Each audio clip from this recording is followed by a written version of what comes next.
всех этим утром, всех тех, кто присоединился к нам и кто решил провести следующие несколько часов вместе с нами.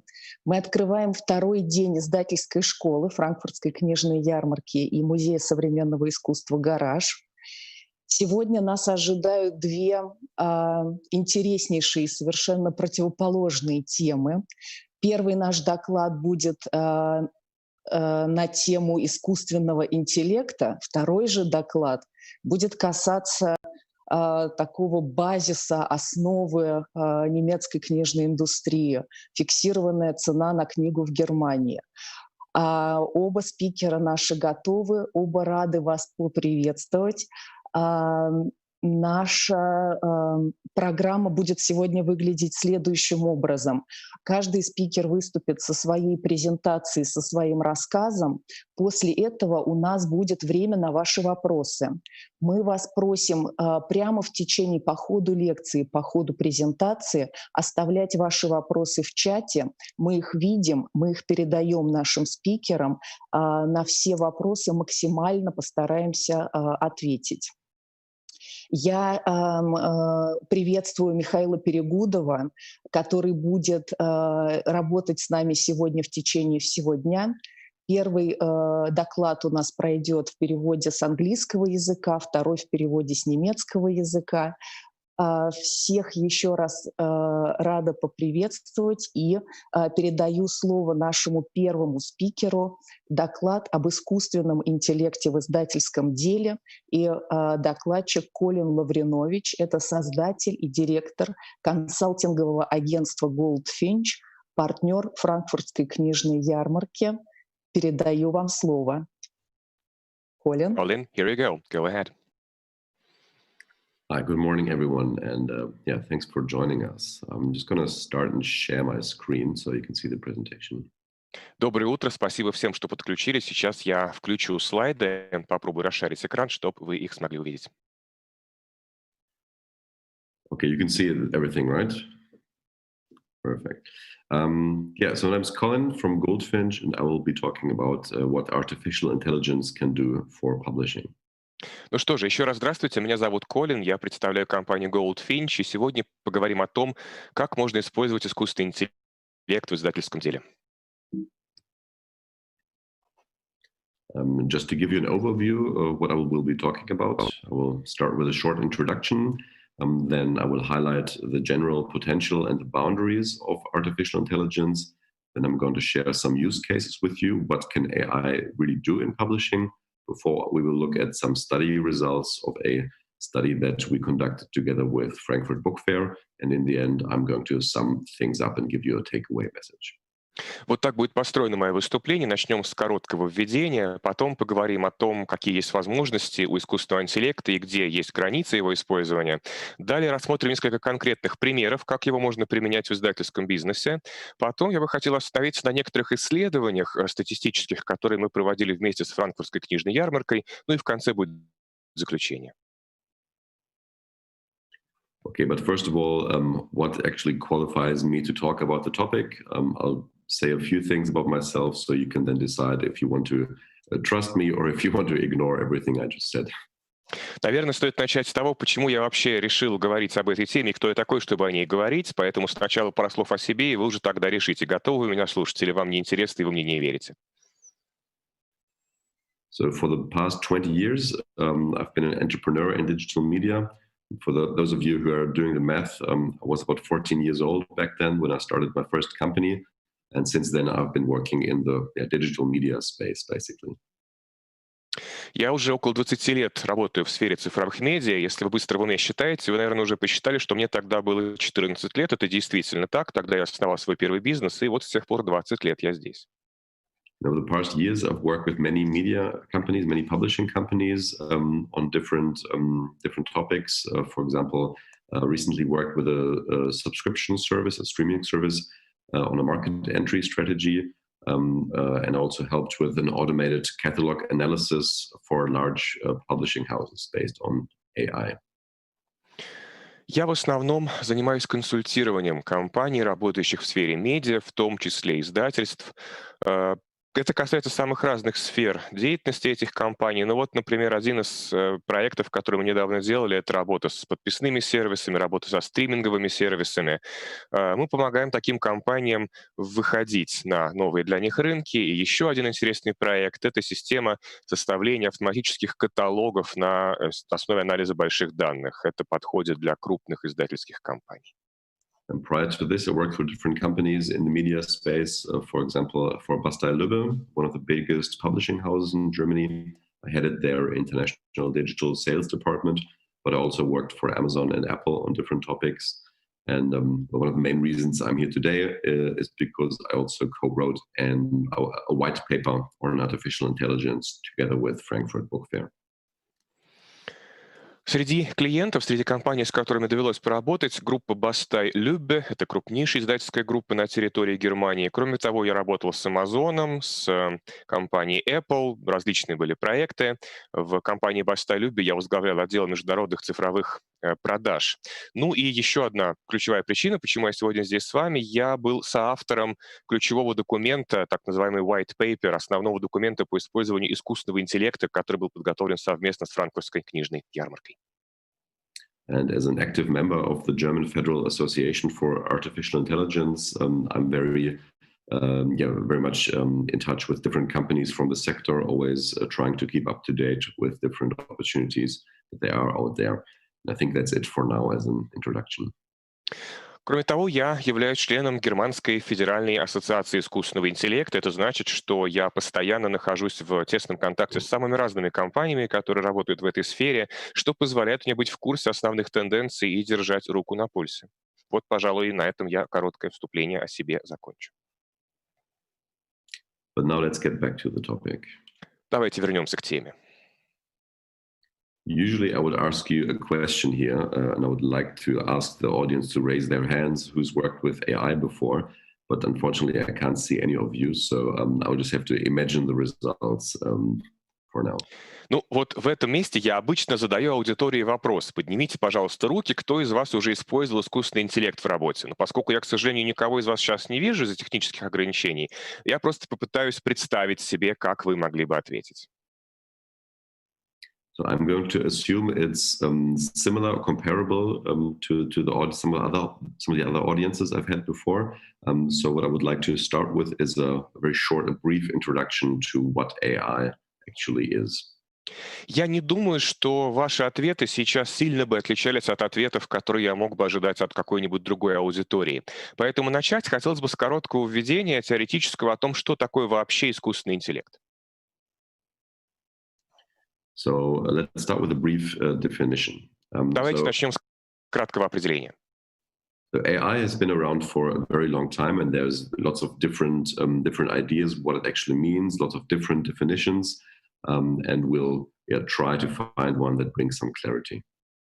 На самом деле искусственный интеллект существует уже довольно давно. Он развивался, менялся, существует довольно много его определений, поэтому нужно сначала разобраться с тем, с чем же мы, собственно, тут имеем дело.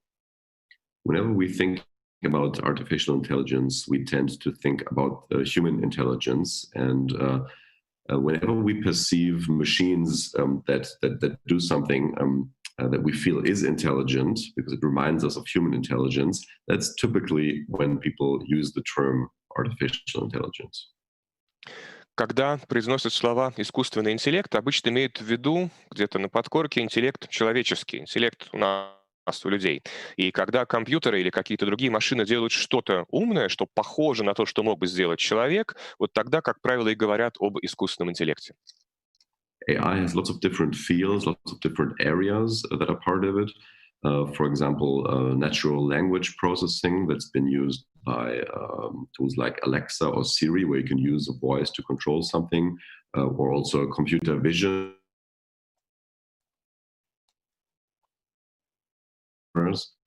So there's different areas part of it. Искусственный интеллект можно использовать в самых разных отраслях. Одна из них — это механизмы обработки естественного языка. Эта система лежит в основе работы голосовых помощников, например, Alexa или Siri, или других систем голосового управления. Кроме того, есть системы компьютерного зрения, которые позволяют распознавать какие-то объекты. Есть также системы, которые способны самостоятельно обучаться. В общем, разных отраслей немало. And probably the most important aspect of AI that has led to, well, really the big hype in the last couple of years is machine learning, which is, as the name says, the ability of machines to learn over time and to get better at certain tasks. And we've seen, especially in the last decade, with the technological breakthroughs in computing power, there's a lot more capacity for machines to get better at learning. So this was a big game changer. И вот как раз последнее, это, пожалуй, самое важное сейчас, собственно. Из-за этого в последние пару лет все и стали так часто и подробно говорить об искусственном интеллекте. Этим был вызван хайп вокруг этой темы. Действительно, за последнее время компьютеры становились все лучше и все больше. Этот процесс занял, примерно последние 10 лет. И вот случился в итоге технологический прорыв. Появились новые вычислительные мощности, благодаря которым компьютеры стали гораздо лучше обучаться. И из-за этого сейчас стало возможно такое бурное развитие обучающихся систем. And there's differences out there between what we usually call the weak AI and the strong AI. The weak AI being technology that is fit to solve one specific problem. So it's like a very skilled worker that can do one small task, but only that. And then there's also the idea of the strong AI, which really is the kind of superhuman AI that we see in science fiction movies. But we're not there yet. So pretty much everything we talk about right now is considered a weak AI. Принято различать слабый, так называемый слабый искусственный интеллект и сильный искусственный интеллект. Слабый — это искусственный интеллект, который заточен под выполнение какой-то одной конкретной задачи, но вот эту задачу он делает хорошо. Это, в общем, рабочий, который прекрасно овладел какой-то одной производственной операцией, но вот только ей одной. Сильный искусственный интеллект — это как раз то, что уже больше похоже на интеллект человека, и это то, что мы обычно видим во всяких научно-фантастических фильмах. Но вот до туда мы еще не добрались. Прогресс еще так далеко не зашел, поэтому большинство решений, о которых мы будем говорить сегодня, и которые вообще есть на рынке, это как раз слабый искусственный интеллект. And then there's always the common definition of people saying, well, AI is whatever we want to achieve in 10 years, because we always look into the future. We're never happy with what we have right now, but we always dream of it, something being a lot bigger and faster and smarter than it is right now. Ну и еще часто говорят, что искусственный интеллект — это примерно то, куда мы ожидаем, что придем через 10 лет. Это будущее, то, как мы представляем его себе. Ну, понимаете, мы же никогда не довольны тем, что есть у нас прямо сейчас, на данный момент. Всегда хочется чего-то большего, и мы всегда мечтаем о будущем. Let's take a quick look at the potential of AI. Давайте поговорим о потенциале, о возможностях, которыми обладает искусственный интеллект. So in general, AI can perform certain tasks faster, cheaper, better, more reliant, and more relentless than humans can. And it can also do some things that humans can't do at all. В целом можно сказать, что искусственный интеллект может справляться с рядом задач быстрее, дешевле, лучше, надежнее, чем люди. Кроме того, ему не нужен отдых, он работает практически неустанно, то есть интеллект гораздо более вынослив, чем мы, а некоторые вещи, на которые способен искусственный интеллект, человеку вообще не подвластны. Maybe one example to look at are complex recommendation engines. So we all know when we go into a bookstore, we tell them that we like to read a certain genre. Let's say we like to read crime novels. And if we ask a bookseller for their recommendation what to read, there's a good chance that they have a good recommendation for us. Ну, например, возможно использовать искусственный интеллект для того, чтобы работал механизм рекомендаций похожих товаров. Это можно сравнить с ситуацией, когда вы приходите в обычный книжный магазин и просите у продавца порекомендовать вам что-нибудь из того жанра, который вам больше всего нравится. Ну, допустим, вы любите детективы. И дальше есть определенный шанс, что продавец тоже в детективах разбирается и порекомендует вам действительно что-то хорошее. But if we have a more, let's say, complex or an obscure taste, the bookseller might not be able to give us any recommendations because he does not know anybody else who reads similar books. But if we then go to online bookstores, right, where we have AI in the background that can track data for millions and millions of users and can map them to each other, there's always recommendations that the system can make there just by looking at different reading habits than our own. Но если у вас какой-то сложный запрос или ваши вкусы не похожи на вкусы всех остальных, вы чем-то очень специфическим интересуетесь, не факт, что продавец может вам посоветовать что-то полезное. Возможно, он в этой теме не разбирается или к нему до вас никто с такими вопросами не обращался. Если же вы заходите на страницу интернет-магазина, где есть вот такой вот механизм, который работает на основе искусственного интеллекта, то этот механизм способен отслеживать и анализировать данные миллионов пользователей, их привычки, их интересы, то, что они покупают. Эти данные он может анализировать, картировать, и вот на основании такого массива, возможно, что-то вам порекомендует, что окажется действительно полезным. But at the same time, there are some limitations to AI. AI cannot do everything. Но в то же время искусственный интеллект, у него есть и границы. Он не способен на абсолютно все, что нам приходит в голову. So I assume you all know this example when Garry Kasparov beat the AI by IBM in 1997. That was the first time that or the other way around. So when the AI beat him, it was the first time that a machine beat a human in AI, and it's never going to go back again. Ну вот про это вы наверняка все слышали. В 1997 году впервые компьютер компании IBM смог обыграть человека в шахматы, в данном случае Гарри Каспарова. И все, возврата назад больше не будет. Компьютеры теперь всегда будут лучше людей играть в шахматы. Но это касается не всех, конечно, навыков. So the machine will always be better than the human at chess. But this is at the same time, this is an example for the weak AI, because this AI is great at playing chess. Chess is a very mathematical game or problem, but there's a lot of things that Garry Kasparov can do that the AI can't do. He can sing, he can tie his shoelaces, he can write books, and this AI is very weak. It can do nothing else except for playing chess, and it doesn't even know that it is playing chess.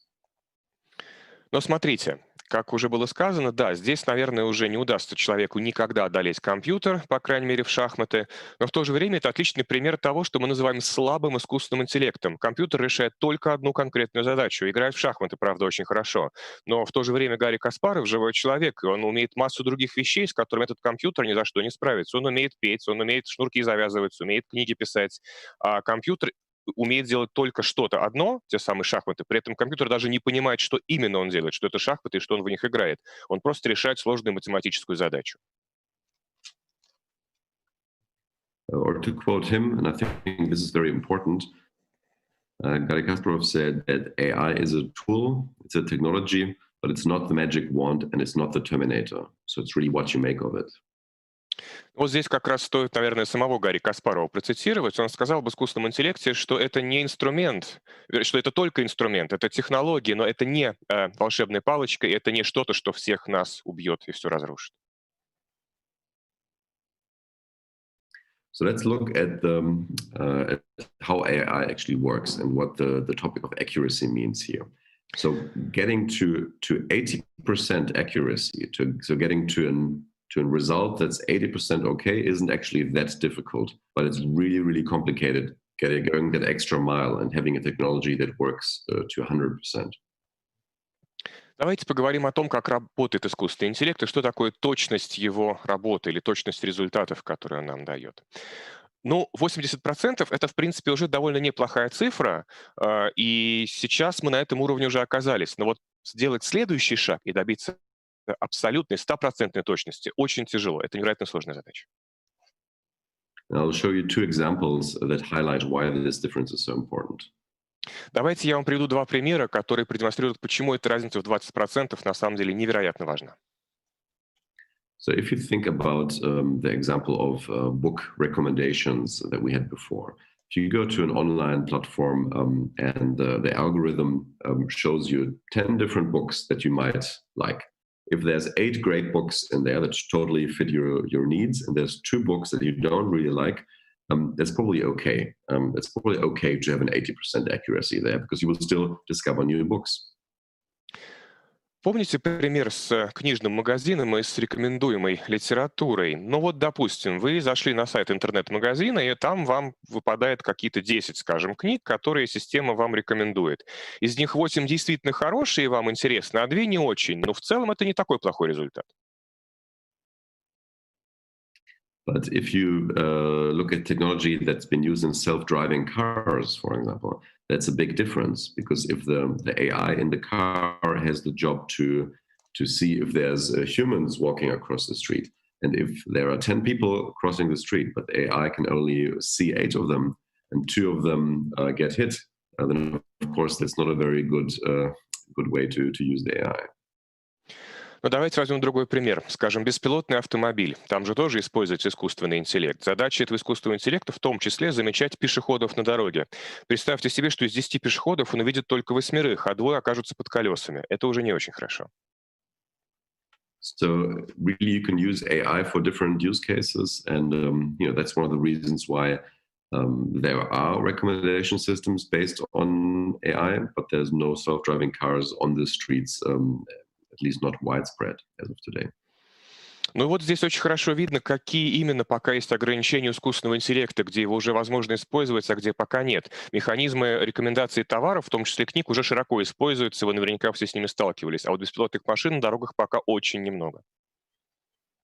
Now let's get to the fun stuff, and let's look at some actual examples of what AI can do for publishing. Теперь мы добрались до самого интересного. Давайте посмотрим, что же может искусственный интеллект дать издателям. So the first example I have here is the topic of super local news creation that's used, for example, by the Washington Post. Первый пример — это создание локальных новостей. И газета Washington Post уже этим механизмом пользуется. Причем локальных, под этим подразумевается прямо совсем небольшой регион или какой-то конкретный населенный пункт. So the Washington Post has used an AI called Heliograph for years now to actually create news content. But it's important to understand that they don't do this for like in-depth coverage or for huge topics. They only do this for data-based events like local football games, election results, and other information that they receive in data points and that they can then turn into a longer form text.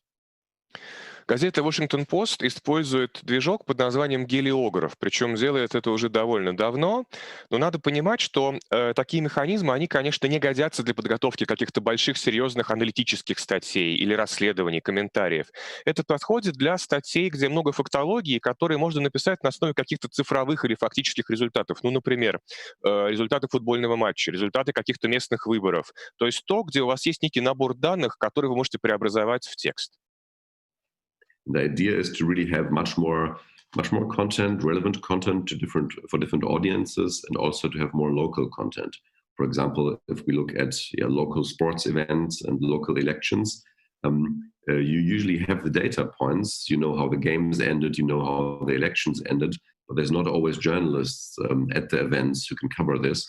By using this technology, you can still create long-form content for the audience to read without having all the people there.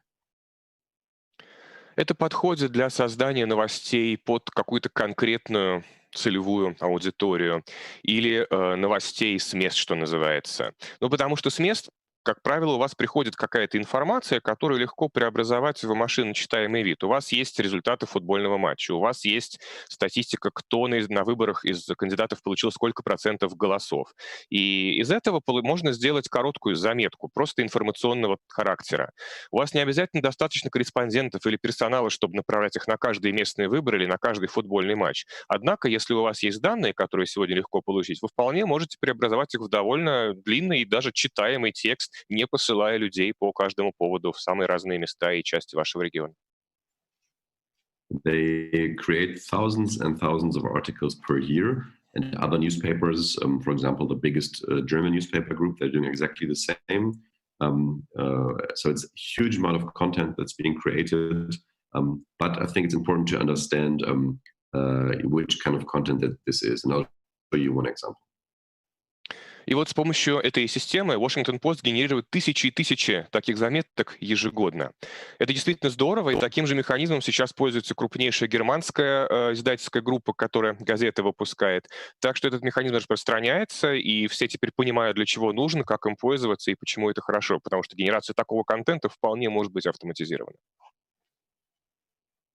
So don't worry, you don't have to look at this in detail at all, but this is the input data that the AI received, the data for a college football game in the United States. Ну вот смотрите, не обращайте внимания на цифры, не надо в это вчитываться, я просто хочу показать, откуда и куда мы приходим. Вот это исходные данные. Это исходные данные, которые получает система. Это результаты чемпионата по американскому футболу в одном из колледжей в США.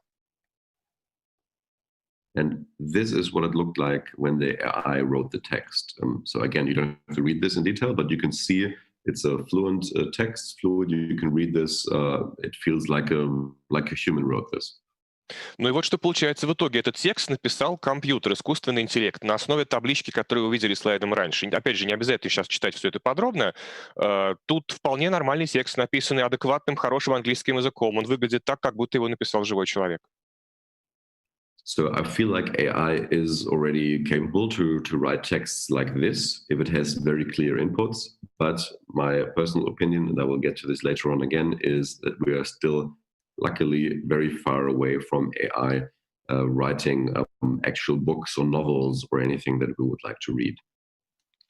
Итак, искусственный интеллект способен написать вот такой предметный информационный текст, если у него есть хорошие исходные данные. Но, это мое личное мнение, мы пока еще бесконечно далеки от того, чтобы искусственный интеллект писал серьезные книги или романы, в общем, то, что нам захочется почитать для души. A different example how AI is being used in publishing is a service called DeepL. It's similar to Google Translate, but from many publishers that I've spoken to, I've heard that this works actually better for literary content. Еще один пример использования технологии искусственного интеллекта в издательском бизнесе. Этот сервис называется DeepL. Это система машинного перевода. Похожа на Google Translate, но многие представители издательств, с которыми я разговаривал, говорят, что DeepL лучше справляется с художественными текстами, ну, то есть с тем, с чем обычно работают издательства. То есть здесь они лучше Google. So you can't use this to, or let's say you shouldn't use this to translate entire books blindly and then just publish them. But it's been used by many translators and editors who make their work easier to get quicker at translating or editing. And it is also being used by publishers to translate samples of titles to make decisions if they should buy translation rights or not. Этой системой, конечно, нельзя, ну или, так скажем, не стоит пользоваться для того, чтобы прям сразу переводить книги и без справки из DeepL вытаскивать перевод и тут же отправлять его на печать. Это, конечно, не для этого. Но этот сервис активно используется переводчиками и редакторами в издательствах, чтобы, во-первых, ускорить работу, а во-вторых, в издательствах этот сервис активно используют для того, чтобы перевести фрагмент, пробный фрагмент книги с языка, которым они не владеют, чтобы понять, покупать ли вообще права на перевод, стоит ли книга того, чтобы быть изданной на вашем языке. Вот для этого это хорошо годится. And you can use the tool for free. So I recommend to those of you that work with different language versions to have a look at this later on and just play around with it and see if it can help you. Этот сервис можно использовать бесплатно с определенными ограничениями, так что если вы о нем не слышали, я вам советую сходить на сайт DeepL и поиграться с разными настройками, посмотреть, как это работает. Если вы много работаете с правами на иностранную литературу, это может вам здорово пригодиться. Then a different example how AI is relevant for books is in the audiobook sector by using text-to-speech technology. Еще один пример, как можно пользоваться этим издателем. Технология преобразования текста в звучащую речь. Это полезно для издания аудиокниг. So there's many different companies out there that work on this technology. I recently went to China and spoke to one of the leading companies over there, iReader, and they shared some insights into how far they are. And it's really quite interesting what the technology is. There's still a long way to go, but there at some point there will be the possibility to have artificial voices that sound very close or even indistinguishable to the human voice when reading text. Сейчас много разных компаний, которые занимаются выпуском аудиокниг, пробуют такие технологии. Я недавно был в Китае, общался там с представителями ведущего издательства, которое аудиокниги у них выпускает, iReader. И они мне рассказали немножко свою кухню, поделились секретами, как далеко эта технология уже продвинулась и как именно они ее применяют. Ну, в целом тут, конечно, предстоит еще пройти очень длинный путь, но я думаю, что вполне возможно, что настанет момент, когда у нас будут полностью искусственным образом сделаны аудиокниги, записанные синтетическим компьютерным голосом, который будет почти или совсем неотличим от голоса человека.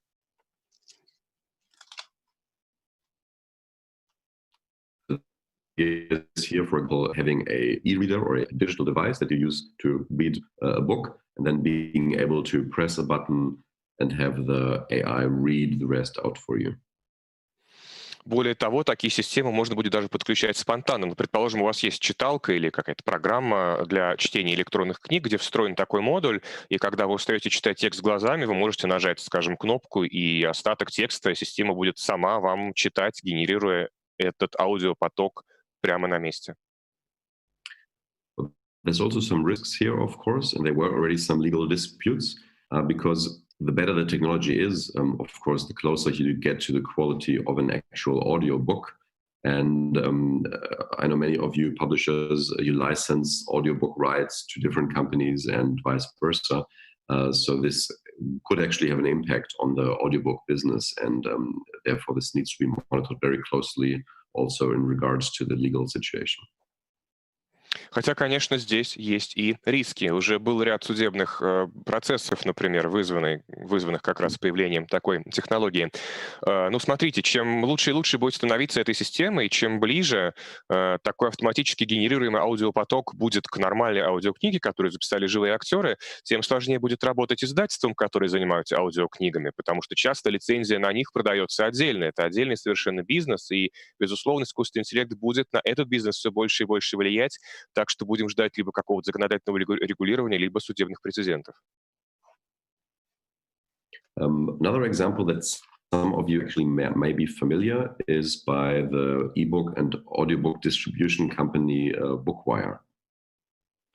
Еще один пример, с которым, возможно, многие из вас знакомы, это то, чем занимается европейская компания Bookwire, которая занимается распространением электронных книг и аудиокниг. They use AI at different in different aspects of their system. One of them is, for example, for automated pricing. So you can use their algorithm to always determine the best price for an ebook at the right time of day. So the price can go up, it can go down depending on the situation. The algorithm tracks in real time which price point makes the most sense to sell the most books. Они используют несколько видов искусственного интеллекта, и вот один из примеров — это автоматический расчет цены на книгу. То есть в течение суток в реальном времени рассчитывается цена на книгу, которая будет для издательства самой выгодной именно в данный момент времени. Это действительно происходит вот в реальном времени абсолютно, и в течение дня цена может повышаться, понижаться в зависимости от того, где самые будут высокие шансы продать книгу именно за такую цену. And in addition to this, they also introduced dynamic in-book advertisement, meaning that in the end of the digital book, you can see advertisements for titles that might interest the individual reader. And by doing this, they basically recommend their own books to the reader. And again, they can change this based on the performance of the ad, so they track that quite closely to really optimize the perfect advertisement for the perfect book for the right reader. And this has already resulted in up to 20% more backlist sales for publishers who use this. Еще одна история — это динамическая, автоматически генерируемая реклама прямо внутри книги. Внутри электронной книги в конце, когда вы ее дочитаете, вам предложат другие заглавия, другие книжки, которые могут показаться вам интересными. Это тот самый сервис автоматических рекомендаций, который основывается на ваших интересах, на книгах, на массе других данных, которые есть в этой системе. И этот движок постоянно улучшается, и, кроме того, они постоянно отслеживают, как работает реклама тех или иных книг, что действительно успешно идет, а что не очень. И использование этой системы в тех издательствах, которые на нее решились, уже привело к тому, что продажи бэк-листа выросли на 20%. We spoke a little bit about recommendation systems for the end user before. There's also something similar, recommendation systems that can be used by publishers and by distributors to present the perfect titles from their portfolio to booksellers. Мы с вами поговорили о рекомендациях для конечных пользователей, для читателей, но такой же сервис можно использовать и внутри отрасли для самих издателей. Там этот сервис можно заточить уже под их нужды, под то, что чем издательство занимается, как устроена его дистрибуционная модель, какие издания выходят сейчас на рынок. Это обладает серьезным потенциалом. So if you get the detailed sales data, if you know which of your books were sold in which bookstore around the country, you will know what kind of profile they have. So when you have new titles that you want to promote, that you want to sell to them, you can actually use this data and automate it and make automated recommendations to different stores and only tell them about certain titles that you have coming out to really optimize the relevancy in the end. Эта система позволяет собирать очень подробные данные о продажах книг по всей стране, в каком магазине что продается лучше всего. Так появляется профиль конкретного книжного магазина, у каждой торговой точки он есть. И в итоге, когда издательство ваше выпускает на рынок что-то новое, вы можете получить очень подробные данные и поймете, каким книжным магазинам это издание скорее стоит предложить. То есть вы сможете для каждой торговой точки, с которыми вы работаете, предложить именно то, что будет отвечать именно их профилю продаж. Это будет оптимальное предложение именно для данного книжного магазина. And one more example, this actually comes from a publisher from the Netherlands that I talked to recently. It's quite interesting. They use AI to decide how large their initial print run should be. So how many books should they press and print when it's first published? Еще одна история, которую я услышал у коллег в Нидерландах. Они рассказали мне, что используют искусственный интеллект для расчета величины первоначального тиража. Сколько экземпляров стоит напечатать, когда книга только-только выходит на рынок? So there's one publisher, I know that they use up to 39 different variables that they look at to predict how many sales they will have, from pre-order numbers, from genre, from the month that they're in, from the sales history of the author, and so on, to really figure out, should we print 1,000 books or 10,000 books or 50,000 books? Because this can make a huge difference overall. Например, одно из издательств использует систему, которая обрабатывает до 39 различных переменных. Например, как вообще идут продажи в данный момент, какого жанра книга, в каком месяце она выходит на рынок, сколько предзаказов на нее уже поступило, вообще как хорошо продавался этот автор ранее, другие его работы. Ну и это позволяет принять довольно важное для издательского бизнеса решение. Как вы заходите на рынок? У вас будет сначала 1000 экземпляров или сразу 10 тысяч, или, может быть, сразу 50 тысяч, потому что от этого результаты вашей бизнес-деятельности зависят довольно сильно. And we at my company also spend some time looking at this, because this can actually really help you decide on marketing budgets, on distribution decisions, or really it can just save you money. Мы сейчас внимательно следим за тем, как развивается именно эта система, потому что, по-моему, это очень полезный инструмент для издателей, потому что это помогает точнее планировать бюджет, точнее планировать действия на рынке, например, дистрибуцию книг, куда вы их будете отправлять. В итоге это поможет сэкономить деньги. And this is one of the things that I personally find most interesting, almost, and I've worked on this for quite a while. This is basically the topic of trend analysis and data-driven decision-making when signing new authors. Вот это мне лично нравится больше всего. Это, пожалуй, самое интересное из того, что сейчас происходит с искусственным интеллектом. Анализ тенденций на рынке и принятие решений на основе проанализированных данных. We worked on this for a couple of publishing houses and actually will analyze their entire catalog, all of their backlist and front list, and looked at many different channels and variables to find out how the popularity of these authors was changing over time. Мы сейчас работаем по этому направлению с несколькими издательствами, анализируем полный каталог издательств, включая их бэклист, чтобы посмотреть, как менялась динамика продаж тех или иных книг, тех или иных авторов с течением времени.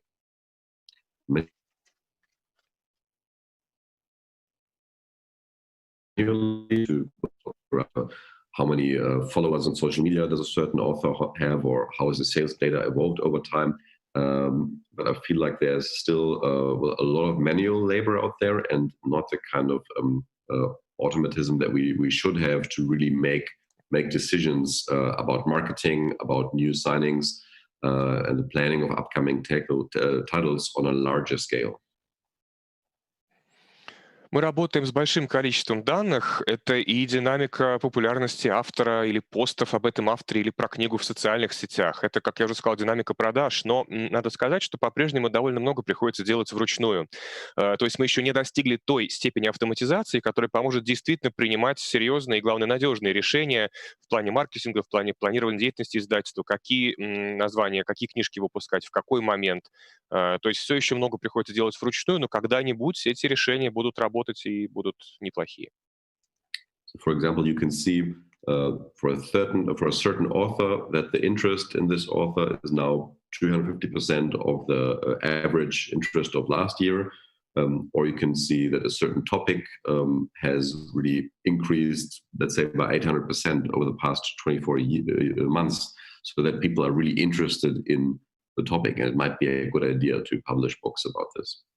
Ну, например, эта система помогает отследить, что вот прямо сейчас интерес к произведениям определенного автора вырос, скажем, на 250% по сравнению со среднегодовыми значениями. Или сейчас прямо какая-то тема очень стала модной и популярной, потому что интерес к ней вырос чуть ли не на 800% за последние 2 года. Значит, имеет смысл здесь какие-то решения принять и что-то сделать, чтобы этим воспользоваться. Книжку какую-то про эту тему выпустить или подумать, что, возможно, с этим автором стоит поработать. And really, in the end, this can help you make better decisions. What we can see here is a screenshot of one of the matrices that we created. And basically, we can use this to make decisions for backlist titles. So which old titles are actually getting more interest right now? Where should we do marketing? Which new authors should we publish? But we can also look at different publishers and see if they have some authors with them that might be interesting for us.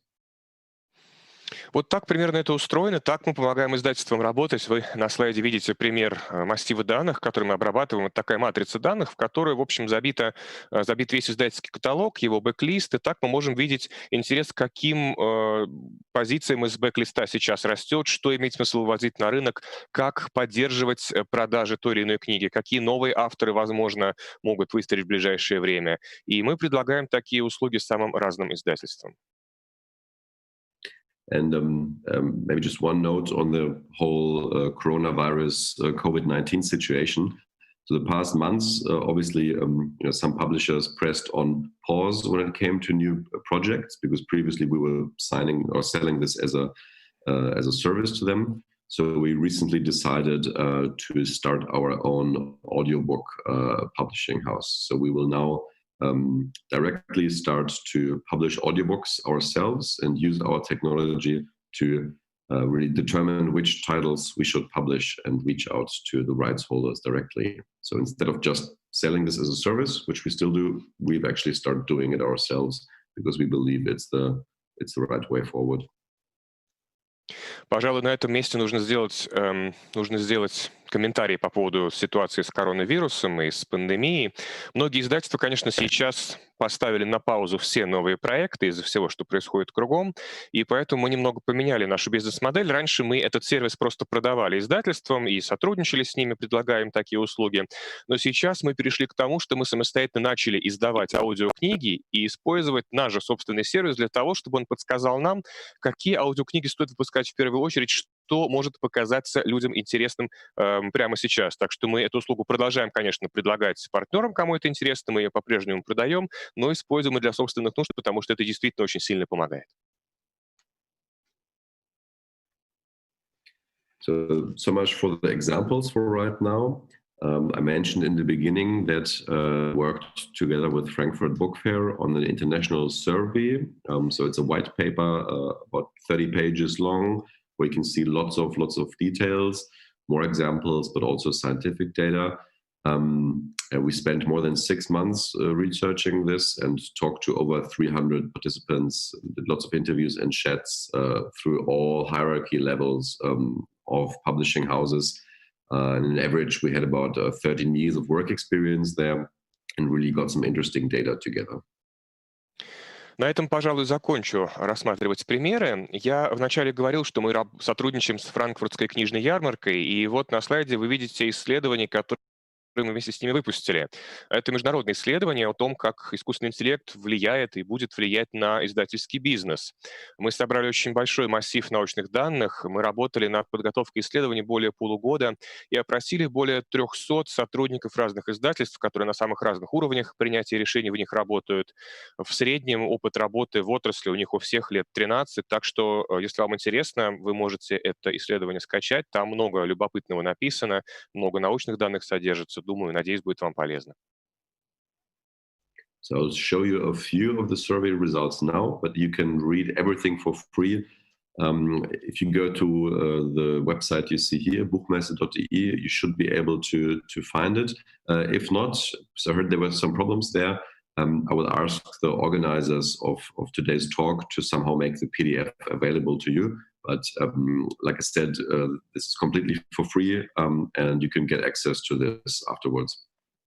Я сейчас покажу вам несколько отрывков из этого исследования. Целиком оно доступно совершенно бесплатно на сайте, чей адрес вы видите внизу на слайде, buchmesse.de. Это сайт Франкфуртской книжной ярмарки. Там будет легко найти на него ссылку. Если вдруг что-то не будет скачиваться, мне говорили, там есть какие-то проблемы с доступностью файла, я потом попрошу организаторов нашей издательской школы всем желающим PDF с результатами исследования разослать по запросу, если сайт не будет скачиваться. Let's get started. I asked you earlier who of you work with AI in their companies, and well, this is the answer that we got from our survey, at least. So it's only about 25% of people in the publishing industry that have ever worked with AI in their companies. Помните, я вначале в самом вас спрашивал, сколько из вас работали уже с искусственным интеллектом?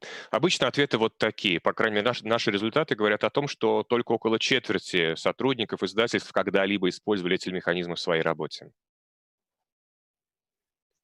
And if we look at the distribution of investments in different areas, we can see that on average, the companies currently invest $68,000 per year in AI. And for the future, they plan to roughly double that annual investment. Вот еще интересные данные о том, как распределяются инвестиции в различных компаниях, в различных издательствах. В среднем компании готовы инвестировать в искусственный интеллект до $68 тысяч США ежегодно. Но, очевидно, эта цифра будет расти. Мы исходим из того, что в будущем эта цифра увеличится практически в 2 раза, и этот объем инвестиций вырастет в среднем до $138 тысяч. По крайней мере, так планируют поступить многие из опрошенных нами компаний. But more than 60% do not invest at all, and half of them don't plan to change that anytime soon. So there's still a lot of hesitancy out there when it comes to spending money. I think it's important to invest in technology, but every little step counts. So there's also free tools you can use or cheap tools, and we see that some publishers are starting to adapt to that. Однако 60% издательств вообще не вкладывают в эти механизмы никаких денег, и примерно половина из этих 60 не считают это нужным в ближайшее время, не собираются начинать инвестировать в искусственный интеллект. Это интересные данные. Вообще инвестировать в технологии – дело важное, это полезная вещь, но тут на самом деле даже самый маленький шаг, даже что-то самое незначительное уже может принести большие плоды. Есть много бесплатных инструментов, есть много очень недорогих решений, с которыми, безусловно, стоит попробовать поработать. And we also talked to many publishers about where AI will happen, which departments will be affected most by artificial intelligence in the future. Многие издательства спросили о том, где именно, по их мнению, может лучше всего сработать искусственный интеллект, то есть в каких отделах издательских его использование оправдано. And what you can see here is very much in line with the examples that we just talked about. So most people from the industry see or feel that AI will have a big impact on marketing, on distribution, but also on some aspects of the editorial department. То, что вы видите на слайде, это результаты их ответов, в принципе, вполне подтверждает те примеры, о которых я говорил во второй части. В основном издательства исходят из того, что этот механизм поможет им лучше планировать свой маркетинг, дистрибуцию, продажи книг. Однако есть ряд сфер, где это может саму издательскую работу, точнее работу редакторов в издательствах, тоже как-то облегчить. But as you can see, it also has an impact on different departments, from administration to production to press. So virtually every business area of a publisher can be influenced by AI in some way or another. Но издательства, опрошенные нами, также говорили, что искусственный интеллект влияет на работу и других их отделов: административного отдела, отдела производства, отдела работы с прессой, пиар-отдела. Так что так или иначе искусственный интеллект влияет на издательство практически целиком. And of course, there's still many challenges out there. So we heard Gary Kasparov before. AI is not a magic wand that can solve every problem just like this. It's hard work. And let's look at some of the challenges and the obstacles that are out there. Ну, конечно, не все так радужно. Помните слова Каспарова о том, что это не волшебная палочка, она не сможет решить все проблемы разом. Поэтому давайте сейчас остановимся на том, с какими проблемами в области искусственного интеллекта справиться пока не удалось. What we learned is that high financial investments are one of the big obstacles for publishers. So they are afraid to invest a lot of money, and at the same time they're unsure of the return on the investment. So you have to take a lot of money, and then you don't know what you're going to get as a result. That was really the most outstanding issue for us here. Самая серьезная проблема – это неготовность инвестировать. Вообще инвестировать обычно нужно немало, и многие издательства боятся вкладывать в эти технологии много денег, потому что из оборота нужно вынуть довольно серьезную сумму, но вы не знаете заранее, насколько эффективными окажутся эти инвестиции, когда они окупятся, окупятся ли вообще, какой будет результат. And the other big issue is having the right people. So either having the right people on your staff, finding them or training them, or working with the right cooperation partners. Еще одна проблема – это специалисты. Вы должны найти людей, которые будут использовать эти технологии наиболее оптимальным способом. Где их взять? Где-то на рынке, учить их самостоятельно, откуда они должны взяться. Вот это тоже остается довольно серьезным фактором, вызывающим неуверенность. And so, like I said, you will see more of this data and the survey results in the report if you dig into this later. But now I would like to sum everything up that we've just heard. Как я уже сказал, вы сможете подробнее эти данные почитать в самом исследовании, если скачаете его или запросите потом у организаторов. Там гораздо больше всего написано. А сейчас я бы хотел перейти к выводам. So I personally believe this, and I've also learned this from the many publishers and players from the publishing industry I talked to, that AI will really become a critical success factor down the line.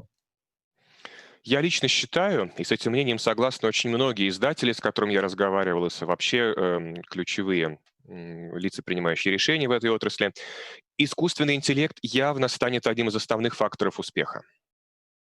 At the same time, it's important to remember what Gary said. It's not a miracle solution. It's not a Terminator. So it really is a tool or a set of tools that you can use but you have to use it in a way that's smart, that's efficient, and that solves the personal problems that you have at your company. Но в то же время призываю вас не забывать слова Гарри Каспарова. Это не чудо, это не панацея, и это не несокрушимый терминатор, для которого нет нерешимых проблем. Это инструмент, точнее, это набор инструментов, которые нужно использовать с умом, решая именно те проблемы, которые вам нужно решить с помощью него. И нужно понимать, для решения каких проблем этот инструмент годится. And we've seen that the first publishers have understood this. They have got started. And those who have already made experiences with AI, they seem to be overall quite happy, we can see from the survey. They're also happy with return on investment, and they plan to invest even more and really grow their business continually using technology. И уже есть издательства, которые поняли, как этим пользоваться, которые собрали определенный опыт и которые довольны этим опытом. Им понравилось, как все работает. Это, кстати, подтверждает результаты нашего опроса, нашего исследования. Они довольны тем, как эти инвестиции окупились, что они им принесли, и, безусловно, будут вкладывать еще и дальше, и больше, потому что этот результат обещает им выгоду и успех на рынке. I think it's good to take your time and think, and I believe it's good to not jump onto any new technology that's out there, but actually carefully look at it. In this case, I feel like if you're too skeptical, you need to lose your fear and at least try to understand the technology and try to learn how it can help you instead of just ignoring it. В общем, имеет смысл как следует подумать о том, как это может подойти именно вам, где это лучше всего использовать. Я не советую хвататься сразу за всем, что появляется на рынке, что появляется в этой сфере. Не надо стараться успеть за всеми сразу, но думать слишком долго и бояться слишком много, мне кажется, тоже не стоит. Нужно просто адекватно эти технологии проанализировать, оценить все их плюсы и минусы. I can't say this often enough. Machines will not write our books anytime soon, at least not in a way that we would like to read them. So it's important to keep that in mind. They don't take away the jobs that we love. They're designed to help us do more of what we love. So don't use AI to substitute your creatives, but rather use it to strengthen your core business, to optimize all the things around it, and to help you get better at what you're good at and what you love doing. Я не устаю повторять, что искусственный интеллект не станет писать книжки за нас. Он не заменит писателей, но, по крайней мере, в обозримом будущем этого точно не случится. Ну а если и случится, это вряд ли будут книги, которые нам будет приятно читать. Так что нам не придется отказываться от той работы, которую мы любим, от того, чем мы обожаем заниматься. Наоборот, этот инструмент может помочь нам лучше делать то, что мы так любим. И он не заменит, конечно, творчество и творческих работников. Я считаю, что он поможет нам успевать делать больше того, что нам так нравится. Поэтому этот инструмент хорошо годится для того, чтобы оптимизировать ваш основной бизнес и сделать его еще лучше, еще эффективнее, чтобы плоды вашей работы были лучше с каждым днем. And to do that, it's important to have the right mindset and the right organizational structure. So you have to make sure that within your company that innovation is possible, of course. And I feel like one potential inspiration can come from outside of publishing. So look at other companies, look at what they are doing, and try and learn from them. Perhaps even collaborate with other companies from your sector and include external experts. К этим технологиям нужно подходить под нужным углом, скажем так. Конечно, требуется организовать процессы должным образом для того, чтобы этот инструмент вам действительно подошел. Ну и кроме того, нельзя бояться инноваций. Безусловно, там есть потенциал, нужно понимать, куда стоит вкладывать деньги. А для этого имеет смысл посмотреть, может быть, даже на другие сферы экономики, на компании, которые занимаются чем-то еще, расспросить их, какие-то совместные проекты сделать, привлечь каких-то сторонних экспертов. We talked about pricing earlier. I think there's always ways to explore partnership models to lower investment. So you don't always have to pay external developers a lot of money. You can partner with either people from your sector or from a different sector, and try to explore different possibilities rather than just upfront payment. We've also done this many times, so I think there's potential for that out there. In the same line of thinking, I think you should allocate a budget It doesn't need to be a huge budget, but every little bit counts, no matter how small you get started. If you have a budget for innovation, for technology, this can really help you if you invest it in the right way. Ну и, наверное, стоит еще поговорить вообще о ценах, об инвестициях. Совершенно не обязательно сразу вкладывать много и сразу покупать какой-то дорогой продукт. Не обязательно привлекать сразу сторонних разработчиков дорогих. Может быть, что-то можно сделать собственными силами. Есть много разных решений, много разных компаний, которые готовы предложить гибкие модели сотрудничества. Мы это много раз делали сами.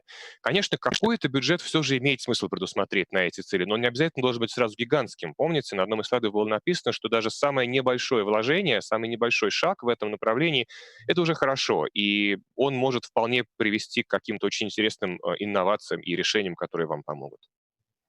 And in the end, we should really just get started because the future isn't that far away. It's here already. Like we learned today, there's lots of AI technology being used throughout the industry, and it's not going to go away.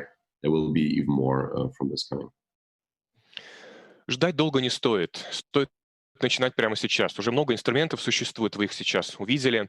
Много чего люди в издательском бизнесе используют из области искусственного интеллекта. И это уже никуда не денется. Наоборот, их будет становиться все больше и больше.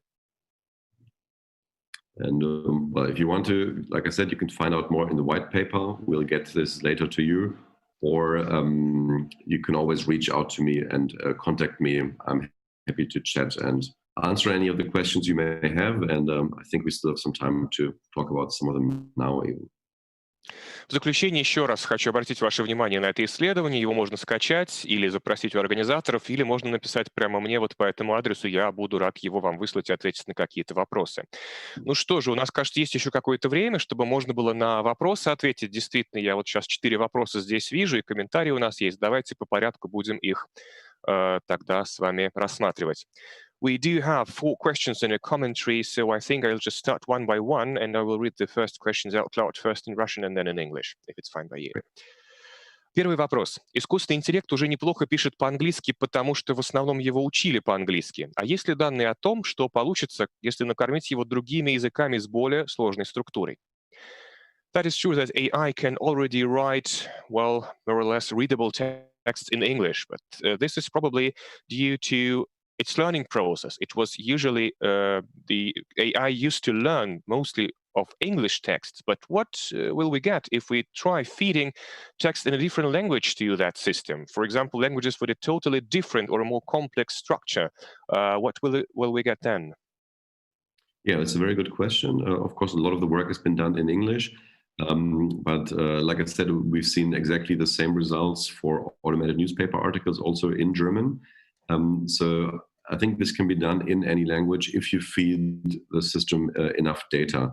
And the more simple you start, the easier and quicker it will be to get results. Of course, this will evolve over time. But if we don't expect huge long-form text, if we think about shorter text, then this is something that can be reached also in the immediate future.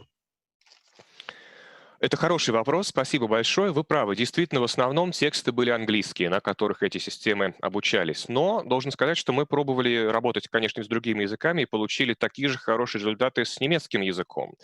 Конечно, не стоит ждать, что эта система напишет автоматически какой-то длинный, связанный, большой и качественный текст, хотя все зависит на самом деле от того, как много данных вы этой системе вначале скормили для обучения. Начинать стоит, конечно, с текстов попроще, и потихоньку эта система будет сама эволюционировать, развиваться и учиться дальше, и результаты будут становиться все лучше. Все зависит лишь от объема исходных данных. Повторю, не стоит ждать каких-то гигантских романов оттуда, но для коротких информационных заметок это годится вполне неплохо. Второй вопрос. Где берут специалистов по работе с искусственным интеллектом в гуманитарной сфере? На выпускников каких специальностей стоит обратить внимание, потому что айтишник в целом это очень расплывчато. The second question, where do we get those people who know how to use AI for humanities?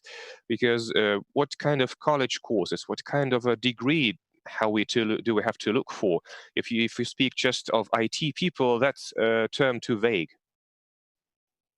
Yeah, that's true. So most of the people that are specifically expert in this area have some sort of machine learning background. So there's either people who studied this at university or worked on different online courses and got going. But machine learning is the term we should be looking for. There are also some people that have a background in media industry and then specialized in machine learning. But it's true, it's hard to find the right people. But if once you have found a good one, you shouldn't let go. Тоже хороший вопрос. Действительно, этих людей найти тяжело. Но в целом стоит смотреть на выпускников тех курсов или специальностей, где есть слова «машинное обучение» в названии. Это может быть университетский диплом или это может быть какой-то онлайн-курс. Такой сейчас тоже есть, этого немало. В принципе, эти люди могут на самом деле прийти совершенно из иной отрасли, иметь образование просто в сфере медиа или в сфере издательской деятельности, просто владеть соответствующими технологиями машинного обучения. Вот на это советую обратить внимание. Найти хороших людей тяжело, их немного, и если нашли, то сделайте все, чтобы они вас не покинули. Третий вопрос. If I can add to this.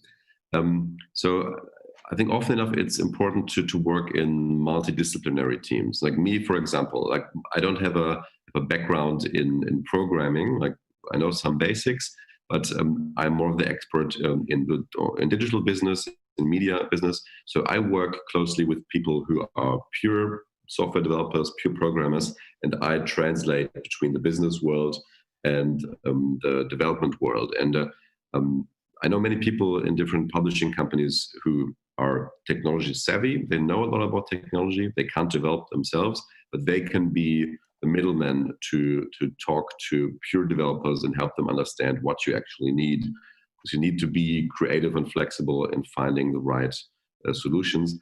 And often enough, these people are not the most senior people in the company. It's not the managing directors. These are young, motivated, talented people. So you should look among those in your companies and listen to them.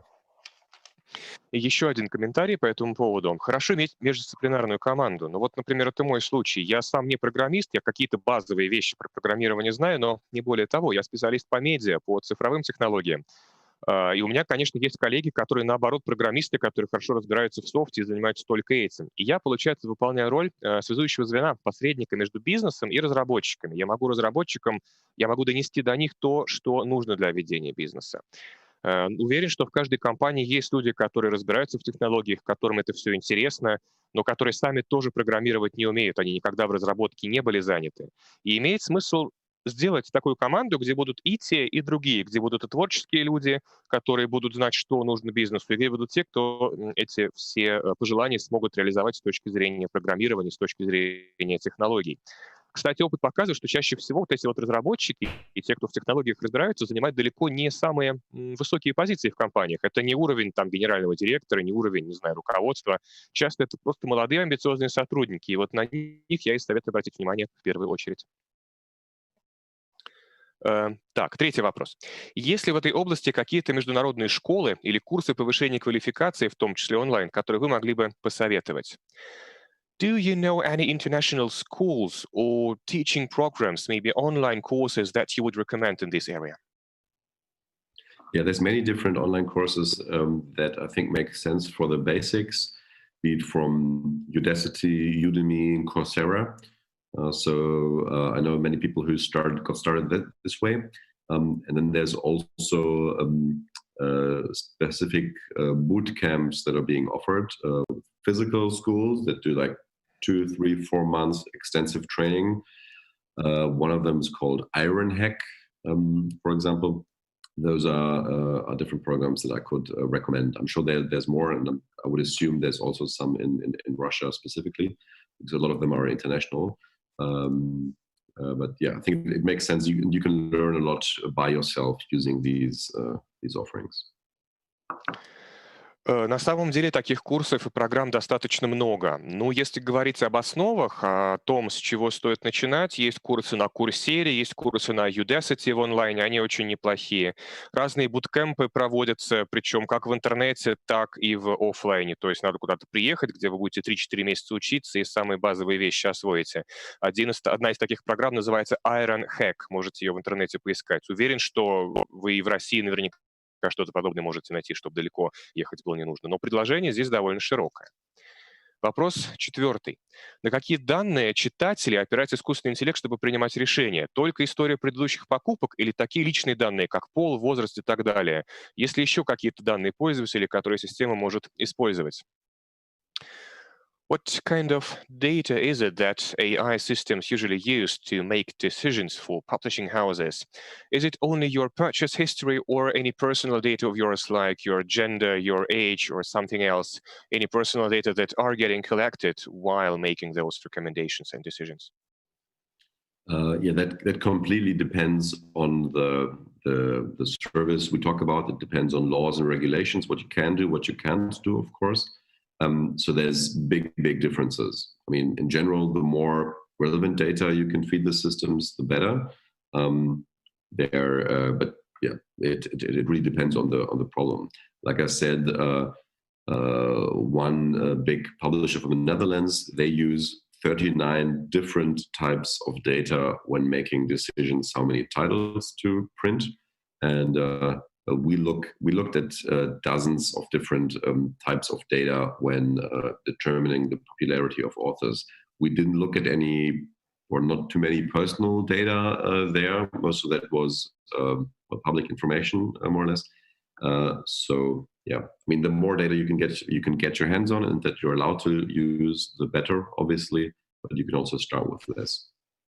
Это все зависит от сервиса, от программы, которую вы используете. Они очень сильно друг от друга отличаются и по используемым данным, и, конечно, по выдаваемым результатам. Ну, в целом, общее правило, чем больше вы можете в систему данных завести, тем лучше, конечно, тем точнее будут результаты, хотя, повторю, это зависит от проблемы, которую вы собираетесь решить. Я вот упоминал уже пример нидерландской компании, которая анализирует 39 различных параметров для того, чтобы определить идеальную величину первоначального тиража книги. Мы работаем, как правило, тоже с десятками разных видов данных, чтобы делать выводы о популярности того или иного автора или тех или иных книг. Как правило, это данные не личные, это данные, которые и так в публичном пространстве есть. Все зависит от того, повторю, какие данные вам будет разрешено использовать и вообще до каких данных вы сможете добраться. Чем больше, тем лучше. Теперь комментарий, не вопрос. Искусственным интеллектом обычно занимаются специалисты Data Science. Это особое направление, доступное даже не всем специалистам сферы программирования. Now comes just a comment, it's not a question. AI is usually something that data scientists do. This is a very special field of research, field of activities. Not everyone who learned programming knows what data science is. Yeah, I agree. That, of course, is completely correct. There's so many different programming languages, and if you learned programming C++ 20 years ago, that is not really going to help you if you have no idea about data science. So yeah, that's true. Это абсолютно верно, действительно это так, я с этим полностью согласен. Есть масса специалистов по разным языкам программирования. Если вы учили, не знаю, C++ там какое-то количество лет назад, совершенно не обязательно это подойдет вам сегодня для того, чтобы работать с искусственным интеллектом. Следующий вопрос. Широкое использование интеллекта искусственного сможет снизить цены на книги? Ведь многие процессы автоматизируются, значит, затраты становятся ниже. Will we see lower book prices in future due to broad AI use? Many processes can be automated thanks to the artificial intelligence, though that helps cutting costs. Yeah, I think we can cut costs in many different business areas, and I think we can also generate higher incomes in other areas by finding the right price points or marketing more titles. I think it depends what kind of impact this will have on the industry overall, by who uses it and how many people uses it.